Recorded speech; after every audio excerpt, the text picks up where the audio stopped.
Hollywood banned the cool factor, but smoking is creeping back. A new report finds a 10% spike in on-screen smoking, and with celebrities openly embracing it again. The question now is smoking making a real comeback? Let's hope not.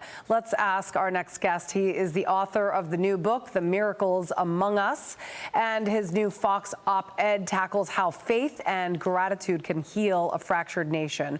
Fox News medical analyst and my dear friend, Dr. Marc Siegel. Great to see you, Marc. Happy Thanksgiving. Hi, Julie.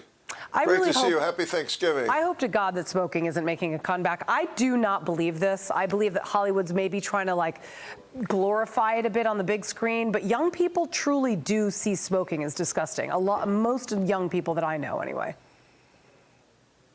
I know many for whom it isn't true. Let me give you the other side of that. Yeah. I've been speaking to Gen Zers about this for quite a bit of time now, and there's something called the drunken smoke, where people smoke while they're drinking, and then it carries over to when they get back to real life. They're watching TV, they're watching movies, they're seeing all of the celebrities smoking to get more ratings, to get more edgy.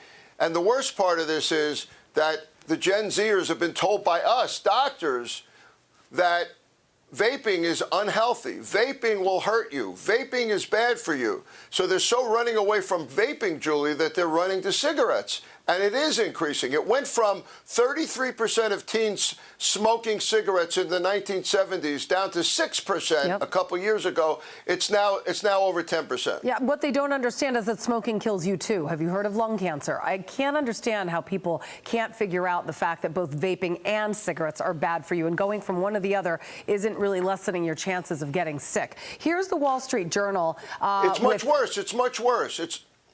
No, go ahead. Cigarettes have tar. Cigarettes have tar. Yeah. 30% of all cancers are tied directly to smoking. Tar is way worse than vaping. Yeah, it's awful.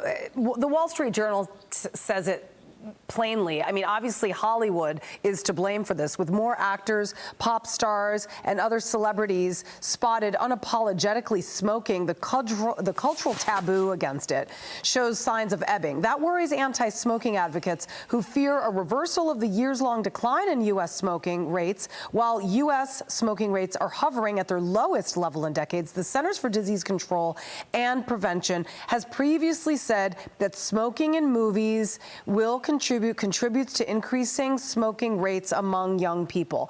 I will admit, when I was a kid watching movies with somebody smoking, for some reason it seemed glamorous, it seemed mysterious, it seemed romantic even at times. It's gross. I tried it. It's nasty. And by the way, the whole drinking and smoking thing, I did it. I was in high school. I was in college. It is so gross that just the thought or the smell of a cigarette makes me ugh. Look, Julie, I can't imagine you with a drunken cig, by the way, but I have to say, vaping, Zyn in the pouches, and smoking are all going together. So the overall content of all three is joining. When people vape, when teens vape, they're 3 times as likely to smoke cigarettes. Okay, I want to talk about your book, a much more pure topic, okay? Let's put it up on the screen again, The Miracles Among Us. Tell us what this book's about. Well, it's about how faith and science go together, about how if a doctor is informed by faith, and over 70% of doctors are religious and 75% believe in miracles, they're more likely to consider your life precious, the patient.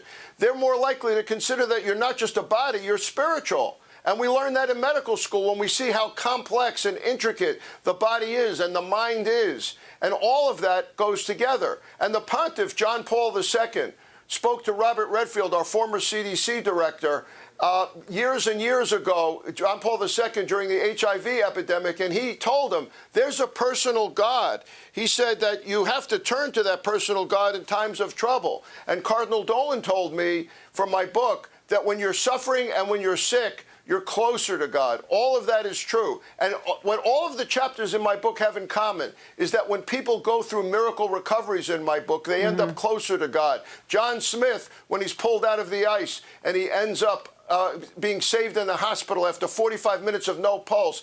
He ends up turning to God. The breakthrough in the chapter is that he ends up teaching others. Same thing with Damar Hamlin after his cardiac arrest. He goes out there and tries to teach others how to be saved.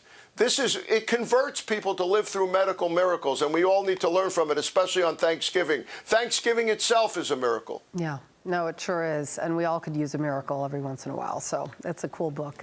Marc Siegel, happy Thanksgiving. Thank you so much for coming on.